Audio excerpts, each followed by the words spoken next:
Hi friends, welcome to Katharanjani YouTube channel. ನೀವಿನ್ನೂ ನಮ್ಮ ಚಾನಲನ್ನು ಸಬ್ಸ್ಕ್ರೈಬ್ ಮಾಡಿಲ್ಲ ಅಂದರೆ ಈ ಕೂಡಲೇ ಸಬ್ಸ್ಕ್ರೈಬ್ ಮಾಡಿ. ಹಾಗೆ ಹೆಚ್ಚಿನ ನೋಟಿಫಿಕೇಷನ್ಸ್ಗಳ ಅಪ್ಡೇಟ್ಗಾಗಿ ಪಕ್ಕದಲ್ಲಿರುವ ಬೆಲ್ ಐಕಾನನ್ನು ಪ್ರೆಸ್ ಮಾಡಿ. ಅನುರಾಗ ಬಂಧನ 107.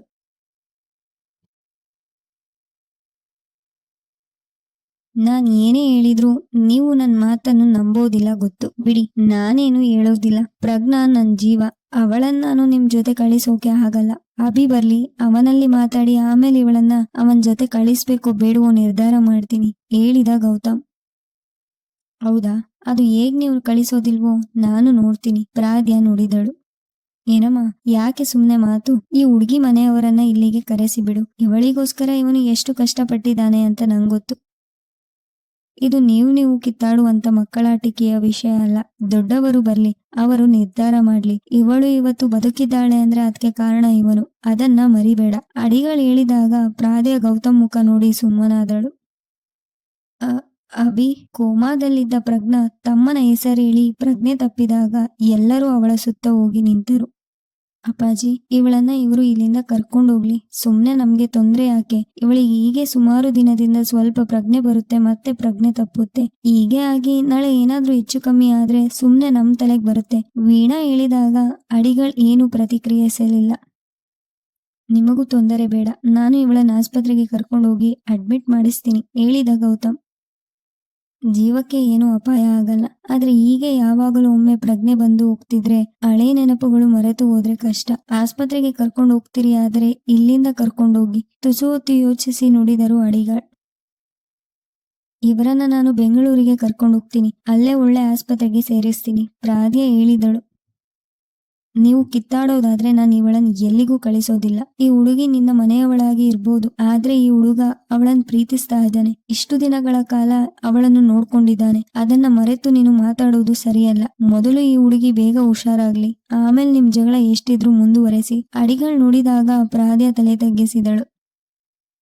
ಬೆಂಗಳೂರಲ್ಲೇ ಒಳ್ಳೆ ಆಸ್ಪತ್ರೆಗೆ ಇಲ್ಲಿಂದ ಶಿಫ್ಟ್ ಮಾಡಿಸೋಣ. ನೀವು ಬನ್ನಿ, ಅಭಿ ಕೂಡ ಅಲ್ಲಿಗೆ ಬರ್ಲಿ. ಬೇಡ ಅಂತ ಹೇಳ್ಬಿಡಿ ಪ್ಲೀಸ್, ಗೌತಮ್ ಹೇಳಿದಾಗ ಮಲಗಿರೋ ಪ್ರಜ್ಞಾ ಕಡೆ ನೋಡಿ ಒಪ್ಪಿದಳು ಪ್ರಾದ್ಯ. ಪ್ರಾದ್ಯನ ಅಲ್ಲಿಯೇ ಬಿಟ್ಟು ಗೌತಮ್ ಆಂಬ್ಯುಲೆನ್ಸ್ ಕರೆತರಲು ಅಲ್ಲಿಂದ ಹೊರಟ. ಈ ಹುಡುಗಿನ ಉಳಿಸ್ಕೊಳ್ಳೋಕೆ ಆ ಹುಡುಗ ತುಂಬಾ ಕಷ್ಟಪಟ್ಟಿದ್ದಾನೆ. ಆಸ್ಪತ್ರೆಯಲ್ಲಿ ಇವಳು ಬದುಕಲ್ಲ ಅಂತ ಹೇಳಿ ವಾಪಸ್ ಕಳಿಸಿದ್ರು. ಆಮೇಲೆ ಯಾರೋ ನಾನು ನಾಟಿ ಔಷಧಿ ಕೊಡ್ತೀನಿ, ಒಮ್ಮೆ ಇಲ್ಲಿಗೆ ಕರ್ಕೊಂಡು ಹೋಗಿ ಅಂದ್ರಂತೆ. ಆಸ್ಪತ್ರೆಯಿಂದ ನೇರವಾಗಿ ಇಲ್ಲಿಗೆ ಕರ್ಕೊಂಡು ಬಂದಿದ್ದ. ಅವಳನ್ನು ಉಳಿಸಿಕೊಡಿ ಅಂತ ಕಾಲು ಹಿಡಿದು ಬೇಡ್ಕೊಂಡಿದ್ದ. ಆ ಕ್ಷಣ ಈಗಲೂ ನನ್ನ ಕಣ್ಣಿಗೆ ಕಟ್ಟಿದ ಆಗಿದೆ. ಅಡಿಗಳು ಹೇಳುತ್ತಿದ್ದಾಗ ಮೌನವಾಗಿ ಕೂತು ಅವರ ಮಾತನ್ನು ಆಲಿಸುತ್ತಿದ್ದಳು ಪ್ರಾದ್ಯ. ವೀಣಾ, ಈ ಹುಡುಗಿಯ ಬಟ್ಟೆ ಬರಿ ಏನೇನಿದೆ ಎಲ್ಲ ಕೊಟ್ಟು ಬಿಡು. ಹಾಗೆ ಹುಡುಗಿ ಜೊತೆ ಇಲ್ಲಿಯ ಫೋನ್ ನಂಬರ್ ಕೊಟ್ಟಿರು. ಇವಳಿಗೆ ಪೂರ್ತಿಯಾಗಿ ಪ್ರಜ್ಞೆ ಬಂದು ಹುಷಾರಾದ ಮೇಲೆ ನಂಗೆ ಫೋನ್ ಮಾಡಿ ವಿಷಯ ತಿಳಿಸು. ಅಡಿಗಳು ನುಡಿದಾಗ ಪ್ರಾದ್ಯ ತಲೆ ಆಡಿಸಿದಳು. ಆಂಬ್ಯುಲೆನ್ಸ್ ಜೊತೆ ಗೌತಮ್ ಬಂದ ಮೇಲೆ ಪ್ರಜ್ಞಾನ ಆಂಬ್ಯುಲೆನ್ಸ್ ಒಳಗೆ ಮಲಗಿಸಿದರು. ಪ್ರಾದ್ಯ ಅವಳ ಬ್ಯಾಗ್ ಸಮೇತ ಹಿಂದೆ ಕೂತಳು. ಗೌತಮ್ ಅಡಿಗಳ್ರವರಿಗೆ ಸ್ವಲ್ಪ ದುಡ್ಡು ಕೊಟ್ಟು ಅವರ ಪಾದ ಮುಟ್ಟಿ ಕೈ ಮುಗಿದು ಅವರಿಗೆ ಕೃತಜ್ಞತೆ ಸಲ್ಲಿಸಿ ಹೋಗಿ ಅವನು ಕೂಡ ಪ್ರಾದ್ಯ ಜೊತೆ ಹಿಂದೆಯೇ ಕೂತ. ಆಂಬ್ಯುಲೆನ್ಸ್ ಬೆಂಗಳೂರಿನ ದಾರಿ ಹಿಡಿಯಿತು. ಮರೆಯಾಗುವವರೆಗೂ ನೋಡುತ್ತಾ ನಿಂತ ಅಡಿಗಳ್ ಗೌತಮ್ ಕೊಟ್ಟ ದುಡ್ಡು ಮಗಳ ಕೈಗಿಟ್ಟು ಒಳ ನಡೆದರು. ಓದ ಕೆಲಸ ಮುಗಿಸಿ ಕೇರಳದಿಂದ ವಾಪಸ್ಸಾಗಿದ್ದ ಅಭಿಷ್ಟ ಪ್ರಾದ್ಯನಿಗೆ ಕರೆ ಮಾಡಿ ಮಾಡಿ ಸೋತು ಹೋಗಿದ್ದ. ಅವಳ ಆಫೀಸ್ ಇದ್ದಲ್ಲಿಗೂ ಹೋಗಿ ಅಲ್ಲಿ ವಿಚಾರಿಸಿದಾಗ ಕೂಡ ಅವಳ ಬಗ್ಗೆ ಯಾವುದೇ ಮಾಹಿತಿ ಸಿಗಲಿಲ್ಲ. ಪ್ರಾದ್ಯ ಅಪ್ಪನ ಮನೆ ಬಳಿ ಹೋಗಿ ಅವಳು ಅಲ್ಲಿರುವಳ ನೋಡಿದ, ಅದೂ ಕೂಡ ಪ್ರಯೋಜನವಾಗಲಿಲ್ಲ. ವಾಪಸ್ ಮನೆಗೆ ಹೋದ ಅಭಿ ಅವಳ ಬಗ್ಗೆಯೇ ಯೋಚಿಸುತ್ತಾ ಕೂತ.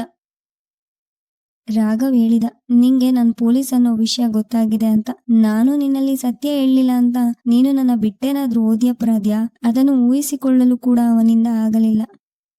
ನೋನೋ, ನೀನು ಹಾಗೆಲ್ಲ ಮಾಡೋದಿಲ್ಲ, ನಂಗೊತ್ತು. ಅವನಷ್ಟಕ್ಕೆ ಹೇಳಿಕೊಂಡವ. ಆ ಆರವ್ ಏನಾದ್ರೂ ನಿನ್ ತಲೆ ಕೆಡಿಸಿದ್ರೆ, ಆಗೇನಾದ್ರೂ ಆದ್ರೆ ನಾನು ಸುಮ್ನೆ ಬಿಡೋದಿಲ್ಲ, ಕೋಪದಲ್ಲಿ ಹಲ್ಲು ಕಡಿದ ಅಭಿ. ರೂಮ್ ಸುತ್ತಲೂ ನೋಡಿದವ. ಅವಳ ಬಟ್ಟೆ ಬರೆ ಇರುವುದಾ ಎಂದು ಕಬೋರ್ಡ್ ತೆಗೆದು ಒಳಗೆಲ್ಲ ಜಾಲಾಡಿದ. ಅವಳ ಕೆಲವು ಬಟ್ಟೆ ಅಲ್ಲೇ ಇದ್ದಿದ್ದು ಅವನಿಗೆ ತುಸು ಸಮಾಧಾನ ತರಿಸಿತು. ಕಬೋರ್ಡ್ ಮುಚ್ಚಲು ಹೋದಾಗ ಪ್ರಾದ್ಯಳ ಬ್ಯಾಗ್ ಒಂದು ಅವನ ಕಣ್ಣಿಗೆ ಬಿತ್ತು. ಆ ಬ್ಯಾಗ್ನ ಜಿಪ್ ತೆಗೆದು ನೋಡಿದ. ಮೊದಲು ಬುಕ್ ಒಂದು ಅವನ ಕೈಗೆ ಸಿಕ್ಕಿತು. ಆ ಬುಕ್ ತೆರೆದು ನೋಡಿದಾಗ ಚಾಕ್ಲೇಟ್ನ ವ್ರ್ಯಾಪರ್ನ ಆ ಬುಕ್ನ ಪೇಜ್ ಗಳಿಗೆ ಪಿನ್ ಮಾಡಿತ್ತು. ಅವನೇ ಕೊಟ್ಟಿರೋ ಚಾಕ್ಲೇಟ್ ರ್ಯಾಪರ್ ಅನ್ನೋದು ಆ ಬುಕ್ಕಲ್ಲಿ ಅವಳ ಹೆಸರ ಜೊತೆ ಇದ್ದ ಅವನ ಹೆಸರು ನೋಡಿಯೇ ತಿಳಿದು ಹೋಯಿತು ಅವನಿಗೆ. ಇಬ್ಬರು ಪ್ರೀತಿಸಲು ಶುರು ಮಾಡಿದ ದಿನದಿಂದ ಅಭಿ ಕೊಟ್ಟಿರೋ ಚಾಕ್ಲೇಟ್ ಡೇಟ್ ಸಮೇತ ಬುಕ್ನಲ್ಲಿ ಬರೆದಿದ್ದಳು. ಟೆನ್ಷನ್ನಲ್ಲಿದ್ದ ಅಭಿ ಮೊಗದಲ್ಲಿ ನಗು ಮೂಡಿತು. ಮತ್ತೆ ಆ ಬ್ಯಾಗ್ನಲ್ಲಿ ಇನ್ನೇನಿದೆ ಎಂದು ನೋಡಿದ. ಅವನು ಕೊಟ್ಟಿದ್ದ ಪೆನ್ಗಳು, ಕೀ ಚೈನ್ ಕೂಡ ನೋಡಿ ನಕ್ಕ ಅಭಿ ಎಲ್ಲವನ್ನೂ ಅದೇ ಬ್ಯಾಗ್ ಒಳಗೆ ತುಂಬಿಸಿಟ್ಟು ಬ್ಯಾಗ್ನ ಎದೆಗೊತ್ತಿ ಹಿಡಿದ. ಈ ಬ್ಯಾಗ್ ಪ್ರಾದ್ಯಾನ ನಾನು ಸುಮ್ನೆ ಮದುವೆ ಆಗೋಣ ಬಾ ಅಂತ ಕರೆದಾಗ ಅವಳು ತಂದಿದಲ್ವಾ, ಅಂದ್ರೆ ನಾನು ಪ್ರಾದ್ಯಾನ ತಪ್ಪು ತಿಳ್ಕೊಂಡಿದ್ದು ಸತ್ಯ. ನನ್ನ ಇಷ್ಟೊಂದು ಪ್ರೀತಿಸೋ ಹುಡುಗಿಗೆ ಅದು ಹೇಗ್ ನಾನು ಅಷ್ಟೊಂದು ನೋವು ಕೊಟ್ಟೆ. ಅವಳ ಮಾತನ್ನು ಕೇಳದೆ ಅವಳನ್ನ ತಪ್ಪು ತಿಳ್ಕೊಂಡಿದ್ನಲ್ಲ. ನನ್ನನ್ನು ಅವಳು ಟೈಮ್ ಪಾಸ್ಗೆ ಪ್ರೀತಿಸಿದಾದ್ರೆ ನಾನ್ ಕೊಟ್ಟ ವಸ್ತುಗಳನ್ನೆಲ್ಲ ಜೋಪಾನವಾಗಿ ಯಾಕೆ ಎತ್ತಿಡ್ತಾ ಇದ್ಲು. ಐ ಆಮ್ ಸಾರಿ ಪ್ರಾದ್ಯಾ. ಅವತ್ತು ನಿನ್ ಮನೆಯಲ್ಲಿ ನೀನು ಆಡಿರೋ ಮಾತು ಕೇಳಿ ಅದು ನಿನ್ ಮನಸ್ಸಿನ ಮಾತುಗಳು ಅಂದ್ಕೊಂಡಿದೆ. ಆ ದಿನದಿಂದಲೇ ನಾನು ನಿನ್ನ ದ್ವೇಷಿಸೋಕೆ ಶುರು ಮಾಡಿದ್ದು.